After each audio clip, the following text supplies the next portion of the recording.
Hello guys, कैसे हैं। आज के प्रोग्राम को हम लोग फिर से शुरू करते हैं। पिछले दो प्रोग्राम में आपने देखा कि डिस्प्ले किस तरीके से किया जाता है किसी तरह के नंबर को, यानी इंटीजर को, और किसी तरह के स्ट्रिंग को। दो चीज़ों को आपने डिस्प्ले करना सीखा था। इसके साथ साथ आपने सीखा था कि थोड़ा बहुत किस तरीके से बहुत ही हल्का फुल्का आप लोग मैथमेटिकल कैलकुलेशन वो सी प्रोग्रामिंग के थ्रू किस तरीके से कर सकते हैं। आज की क्लास थोड़ा थियोरेटिकल क्लास है। आज थ्योरी एस्पेक्ट ज़्यादा होगा और प्रैक्टिकल एस्पेक्ट कम होगा। और आज जो हम लोगों को सीखना है उसका नाम है data type and variables. Data type किसे कहेंगे और वेरिएबल क्या होगा, और साथ ही साथ इसका यूज़ कैसे करेंगे, ये चीज़ को आज हम समझना चाहिए।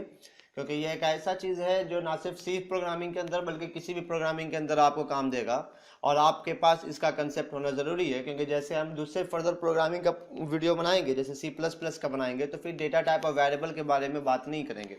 ठीक है, तो सबसे पहले हम देख लेते हैं कि डेटा किसे कहते हैं। उसके बाद हम इस बात को देखेंगे कि वेरिएबल क्या होता है। डेटा समझ जाएंगे तो समझ में आ जाएगा कि डेटा टाइप क्या है, क्योंकि अगर डेटा एक से ज़्यादा तरह का होगा तो हम उसको कैटेगराइज करेंगे और वही टाइप कहलाता है।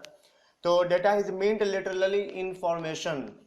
इसे इसका मतलब डेटा का मतलब क्या है, किसी भी तरह का इंफॉर्मेशन जो है हम लोग उसको डेटा कहते हैं। शाब्दिक रूप से जो इसका अर्थ निकलता है वो निकलता है कि कोई भी ऐसा इंफॉर्मेशन जो हमको मिलता है या हम किसी को देते हैं वो डाटा है। ठीक है, लेकिन इन कंप्यूटर साइंस में और प्रोग्रामिंग में डाटा कुछ भी हो सकता है, कुछ भी। आपके कंप्यूटर में जितनी भी चीज़ें हैं वो सब का सब डाटा है।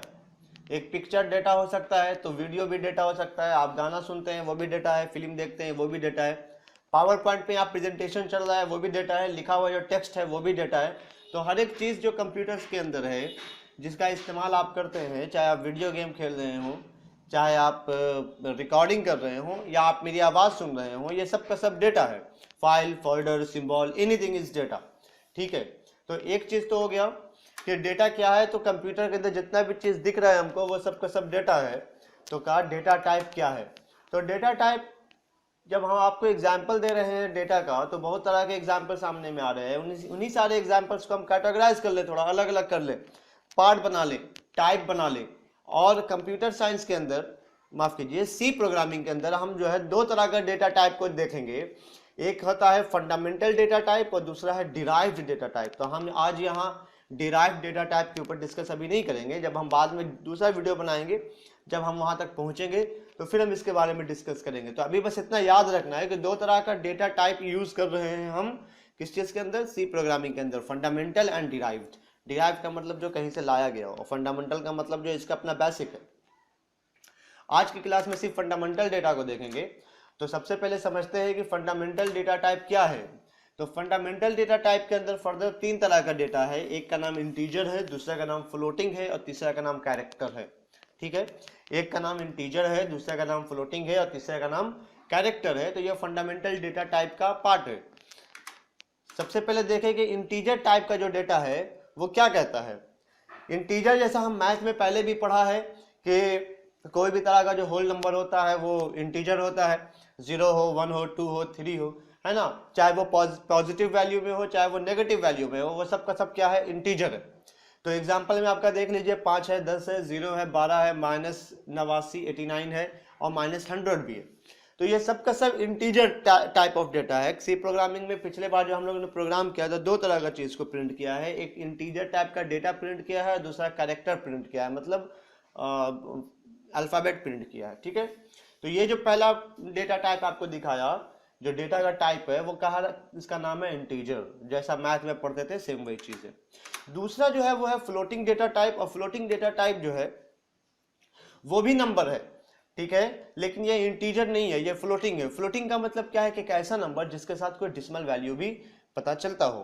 ठीक है, ये भी चाहे तो पॉजिटिव हो सकता है या फिर नेगेटिव हो सकता है। एग्जांपल पे देख लीजिए, 5.25, 10.2, 0.005, -0.2, -25.125, etc। कुछ भी, कोई भी एक ऐसा नंबर जो डिसिमल वैल्यू को कैरी कर रहा हो, ठीक है, उसको हम लोग फ्लोटिंग डेटा टाइप के अंदर रखते हैं। इस हिसाब से अगर देखा जाए तो लिखते हैं कि 10 5.0 is not equal to 5 in C programming. मतलब 5.0 जो है वो 5 के बराबर नहीं है, 5.0 5 के बराबर नहीं है। मैथमेटिकल काम सोचिएगा तो वो वैल्यू सेम है, लेकिन सी प्रोग्रामिंग में नहीं है, क्योंकि ये जो 5 है, ये इंटीजर वैल्यू को शो कर रहा है, जबकि 5.0 जो है वो फ्लोटिंग डेटा टाइप है। ठीक, ये इंटीजर डेटा टाइप है जबकि ये फ्लोटिंग डेटा टाइप है। तो ऐसे अगर हम बात करेंगे मैथमेटिकल वैल्यू तो दोनों सेम है, इसमें कोई शक नहीं है इसके हिसाब से, लेकिन हम बता रहे हैं कि फ्लोट जो है वो इंटीजर का इक्वल नहीं है। कहीं ऐसा नहीं हो कि हमको इंटीजर देना हो और हम फ्लोट को डाल दें, तो फिर वहां पर एरर आएगा, वार्निंग आएगा। तीसरा जो टाइप है वो है कैरेक्टर।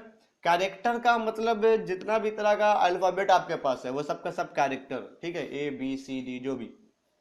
तो 3 तरह का डेटा टाइप हम लोगों ने यहाँ भी डिस्कस कर लिया। अब देखते हैं कि सर वेरिएबल किसे कहेंगे और इसका साइज क्या होता है। वेरिएबल का मतलब क्या है? वैरी का मतलब होता है बदलना, वेरिएबल का मतलब जिसे बदला जा सके। तो यहाँ पर इस बात को पहले समझना जरूरी हमारे लिए है कि जब हम कहते हैं कि जब हम अपने कंप्यूटर लेते हैं, ठीक है, या मोबाइल लेते हैं, तो जब मोबाइल लेते हैं तो हम उस मोबाइल में आप मूवी रखते हैं, मैसेजेस रखते हैं, व्हाट्सएप से बहुत सारा आपको इमेजेस आते होंगे, चुटकुला आता होगा। तो आप ये सोचिए कि वो सारा इमेज तो डेटा है आपका, वो सारा वीडियो आपका जो आता है वो सबका सब डेटा है, ठीक है, वो सारे नंबर जो आपने सेव करके रखे हैं वो सबका सब डेटा है। तो ये डेटा कहीं ना कहीं तो स्टोर हो रहा है ना, जिसे आप कहते हैं कि हम तो इसको अपने चिप में रखा है या फोन के मेमोरी में रखा है, राइट। मेमोरी इसी चीज के ऊपर हमारे, जहां आप डेटा को होल्ड करते हैं, ठीक है, जहां आप डेटा को स्टोर करते हैं। तो वेरिएबल क्या है? ये भी एक तरह का मेमोरी है, बल्कि हम क्या करते हैं, मेमोरी एलोकेट करते हैं, थोड़ा सा मेमोरी हटा के रख लेते हैं ताकि हम वहां पर डेटा को डेटा टाइप को क्या कर सकें, स्टोर कर सके, होल्ड कर सके। Variable could be understood as a blank memory. Variable को हम लोग ऐसे समझे कि हमने कह दिया कि भाई ये इतना जगह छोड़ दीजिए, इतना जगह मेरे इंटीजर के लिए है, इसमें लोग आ करके अपना अपना इंटीजर डालेंगे, ठीक है, मान लेते हैं एज डालेंगे। तो variable could be understood as a blank memory where you can hold data type, चाहे इंटीजर कर लीजिए, फ्लोटिंग कर लीजिए, या कैरेक्टर डेटा टाइप कर लीजिए, कोई भी चीज। पहले हम वेरिएबल क्रिएट करेंगे, और जैसे वेरिएबल क्रिएट होगा इसका मतलब थोड़ा सा स्पेस मेरे लिए बन के रखा जाएगा, बन जाएगा, जो ब्लैंक रहेगा। बाद में हम उसके हिसाब से अपना डेटा वहां पर इनपुट करेंगे। And time to time you can change the value of data type in the memory. और उसी मेमोरी के अंदर अगर हमने थोड़ा सा मेमोरी निकाल के रख लिया, 1 MB, एक बात कर रहे हैं 1 MB बहुत बड़ा मेमोरी है सी के प्रोग्रामिंग के हिसाब से, लेकिन हम आपसे कह रहे हैं कि 1 MB हमने छोड़ दिया, भाई 1 MB छोड़ दीजिए, इसके अंदर हम इंटीजर डालेंगे। तो एक बार इंटीजर डाला, फिर उसका काम खत्म हो गया, दूसरा इंटीजर डाला, फिर तीसरा इंटीजर डाला, ऐसा कुछ भी। And time to time you can change the value of data type in the memory. Let's assume you write a program where you want to know the age of your client.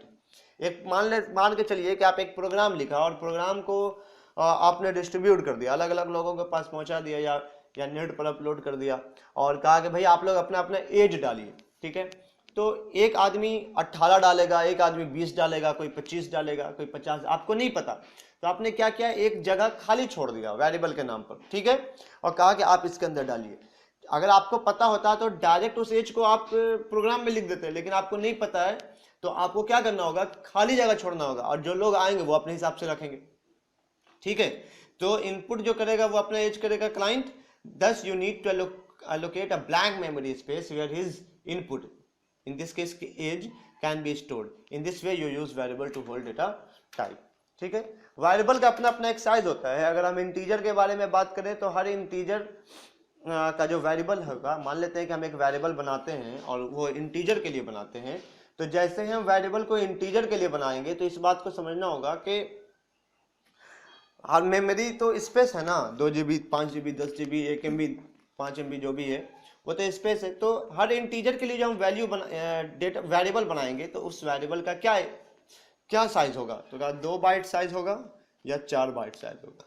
Each byte has 8 bits, हर byte के पास अपना 8 bit होता है, मतलब या तो 16 bit का होगा या तो 32 बिट का होगा, ठीक है। जब आप वेरिएबल बनाएंगे इंटीजर के लिए तो कितना जगह एलोकेट होगा, या तो 16 बिट एलोकेट होगा या फिर 32 बिट एलोकेट होगा। इसका क्या मतलब है कि 32 बिट में जितना डेटा आ सकेगा इंटीजर का उतना ही वहां पर स्टोर होगा, ज्यादा की जगह तो नहीं होगा। मान के चलिए कि आप 2 MB का जगह छोड़ा अपने कंप्यूटर में और कहा कि 5 MB का गाना डाउनलोड कर दो, तो क्या होगा, यही चीज है। कि अगर आपने 32 बिट का जगह लिया है और 32 बिट का ही जगह आपको मिलेगा, आगे हम लोग देखेंगे कम ज़्यादा भी कर सकते हैं, लेकिन अभी नहीं, अभी समझा रहे हैं सिर्फ इसको ना, इसलिए अभी तो वेरिएबल समझा रहे हैं, साइज नहीं। तो ये बता रहे हैं कि इंटीजर 32 बिट तक का ही डेटा को होल्ड करेगा, और 32 बिट तक के डेटा को होल्ड करने का रेंज ये है -2147483648। ठीक है, मतलब किसी का मोबाइल नंबर इतना में आ सकता है? नहीं आ सकता। तो यहां से लेकर के यहां तक ये माइनस नहीं है, ये गलती से पड़ गया, अब मैं इसे छुपा देता हूँ। छुप गया बच्चा? हाँ, बस बस ब्लिंक नहीं करो, चलिए वो भी नहीं छुपेगा, वो आप उसे समझ लीजिए कि वो पॉजिटिव है। तो इस नेगेटिव वैल्यू से इस पॉजिटिव वैल्यू तक, क्योंकि इंटीजर का जो वैल्यू होता है वो नेगेटिव भी होता है पॉजिटिव भी होता है, लेकिन 32 बिट का रेंज है, इसलिए यहाँ से लेकर के यहाँ तक, ये आप याद रखिएगा। अगर 16 बिट का इंटीजर है तो -32,768 से 32,767 तक का ही वैल्यू को लेगा, इससे ज्यादा का वैल्यू नहीं लेगा, आप ट्राई करके देख लेना। तो दूसरा वेरिएबल था हमारे पास फ्लोट। फ्लोट का साइज 4 होता है, ठीक है, 4 बाइट का होता है, मतलब ये 32 बिट का होता है। और अगर उससे भी बड़ा रहे, प्रिसीजन वगैरह में अगर देख लिया जाए तो आप फ्लोट के जगह पे डबल, ये भी एक वेरिएबल है, सॉरी ये भी एक डेटा टाइप है डबल, लेकिन इसका काम वही है जो फ्लोट का है, मतलब नंबर दिखाएगा डिसिमल के साथ, होल नंबर दिखाएगा, सॉरी रियल नंबर दिखलाएगा, ठीक है, लेकिन इसका साइज क्या है? फ्लोट से जस्ट डबल, इसलिए इसका नाम भी सबने सिर्फ डबल रख दिया। कैरेक्टर साइज का 1 बाइट होता है, इसका मतलब है कि हर कैरेक्टर जो आप इनपुट करेंगे, ABCD कुछ भी, यहाँ तक कि ब्लैंक स्पेस भी, ये 1 बाइट का जगह लेगा, ठीक है, मतलब 8 बिट का जगह लेगा। और इस तरीके से हमने आपको बताया कि डेटा टाइप क्या है, वेरिएबल क्या है। चलिए अब हम इसका यूज देख लेते हैं, और यूज देखने के लिए आपको एक फाइल बनाना पड़ेगा, हम इससे सेव कर लेते हैं। कोड ब्लॉक्स मैंने ओपन कर दिया है, आप भी चाहें तो कर ले,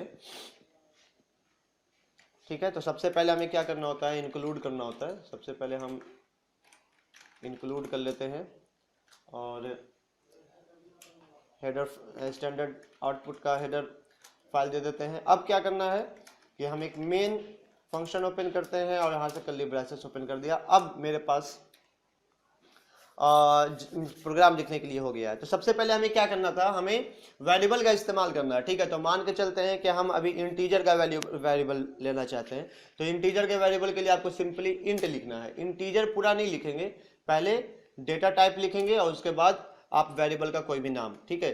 सिंपल तरीका यही है कि डेटा टाइप जो भी डेटा टाइप है, आप उस डेटा टाइप का नाम लिखें, स्पेस दें, और उसके बाद आप एक वेरिएबल का नाम दें। वेरिएबल का नाम आप अपने हिसाब से दे सकते हैं, कोई दिक्कत नहीं है, ठीक है।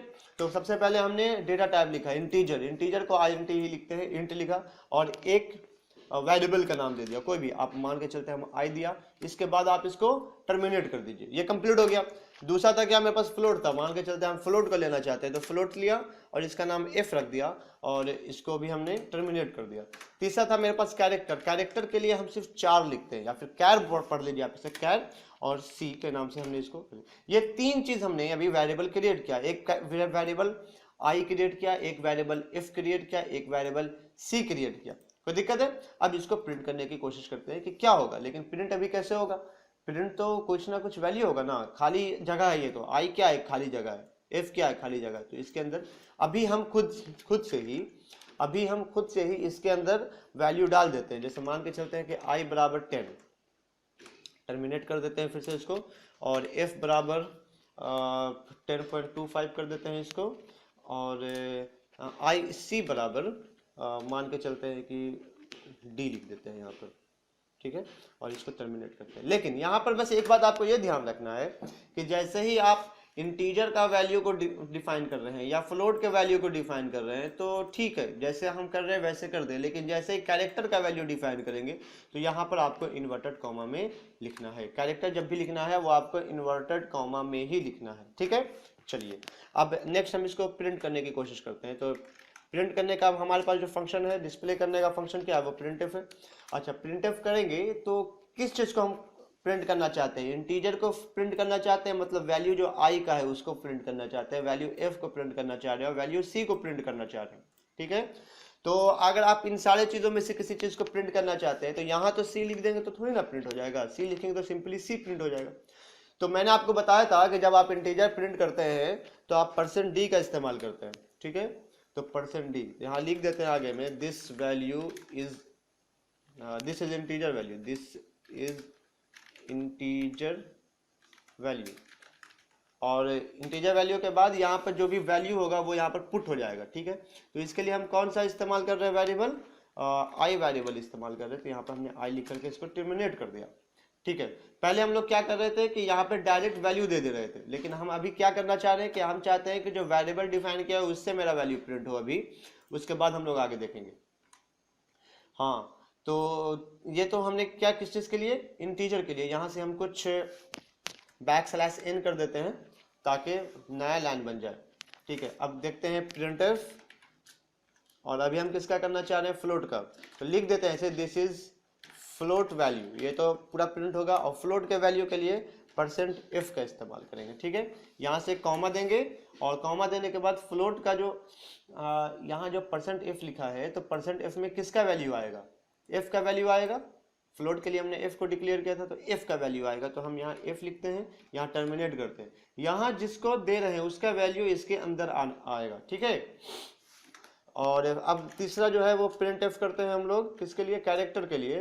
तो लिख देते हैं यहाँ पर this is character value, this is character value, और इसको हम करते हैं %c के साथ।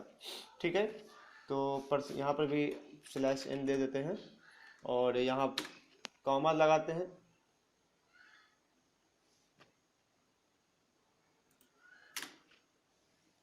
और कॉमा लगाने के बाद सी में क्या है, कैरेक्टर का वेरिएबल डिफाइन किया है सी, तो सी देते हैं, यहाँ से टर्मिनेट करते हैं इसको।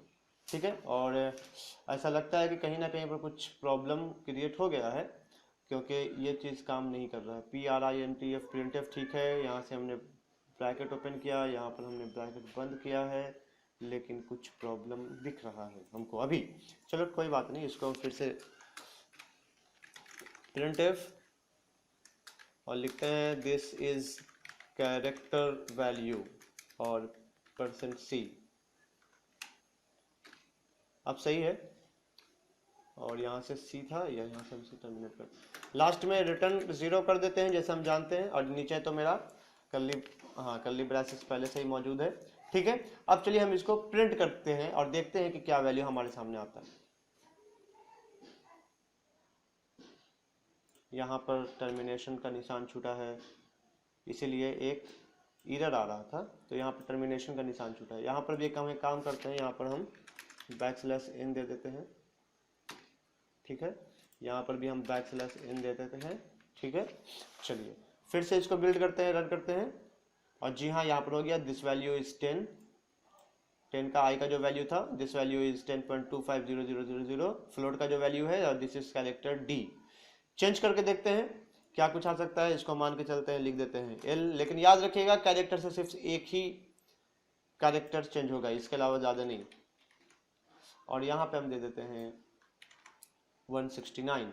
अब फिर से चेंज करके देखते हैं, हमने मेन प्रोग्राम के अंदर कोई तब्दीली नहीं लाई, जो तब्दीली लाया वो हमने कहाँ लाया है, वो हम सिर्फ इसके अंदर लाया। ठीक है, फिर से देखते हैं, यस वैल्यू चेंज है, वैल्यू चेंज है। ठीक है, दूसरा तरीका देखिए, इसको हम ऐसे भी डिफाइन कर सकते हैं, जैसे मान के चलिए कि हम एक और इंटीजर मान लेते हैं कि आप एक ही डेटा टाइप का 2 इंटीजर ले, तो आप कॉमा देकर लिख सकते हैं आई एंड जे। ठीक है, 2 इंटीजर ले लिया, तो आई भी ले लिया, जे भी ले लिया, लेकिन जे का वैल्यू अभी तक हमने डिफाइन नहीं किया है, तो जे का वैल्यू डिफाइन करते हैं। तो जे बराबर मान के चलते हैं कि 256, या एक मान के चलते हैं जे बराबर 256 प्लस आई, जो भी आई का वैल्यू होगा, फिर इसको टर्मिनेट कर दिया। ठीक है, तो एक हम और ले लेते हैं, printf this is value of variable j, तो %d, और यहाँ कॉमा देते हैं, और यहाँ पे जे लिखते हैं। ठीक है, टर्मिनेट कर दिया। एक चीज और देखिए, जो हम आपको बहुत मैथ बताने जा रहे हैं अभी। यहाँ पर एक पिछले बार एक मैथ देखा था, इस बार भी आप मैथ देख सकते हैं। This is sum of i and J,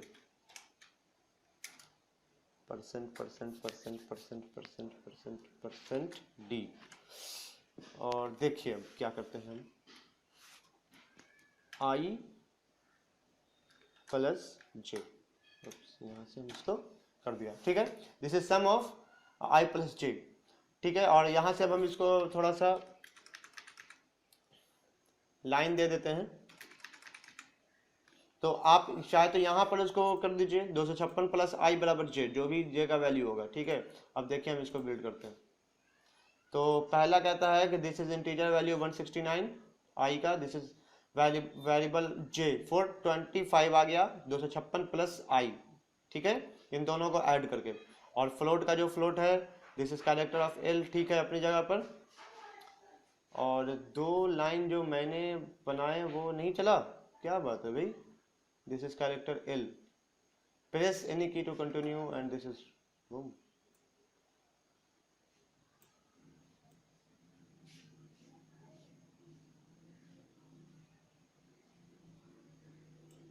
float तक दिखा, फ्लोट तक दिखा, अच्छा i plus j, oh shit shit shit shit, ठीक है ठीक है। फिर से आई प्लस जे का हम लोग देखते हैं फिर से भी क्या प्रॉब्लम आया था। तो आई एंड जे या है, तो this is sum of i and j 594। तो जे का वैल्यू इतना और आई का जो वैल्यू था, ठीक है। तो प्रोग्राम रन भी किया है, सही भी हुआ है, मैं खामोखा डर गया, मुझे भी समझ नहीं आया कि कहाँ पे गलती है, चूंकि गलती था ही नहीं कहीं पर। ठीक है, तो आज के लिए इतना ही काफ़ी है। आप अगर आपने चैनल सब्सक्राइब नहीं किया तो चैनल सब्सक्राइब कीजिए, अगर आपने कर लिया तो बहुत अच्छी बात है। वीडियो को शेयर कीजिए, लोगों तक पहुंचाइए, सिर्फ ज्ञान को अपने तक रोक करके मत रखिए। आज तक के लिए गुड बाय।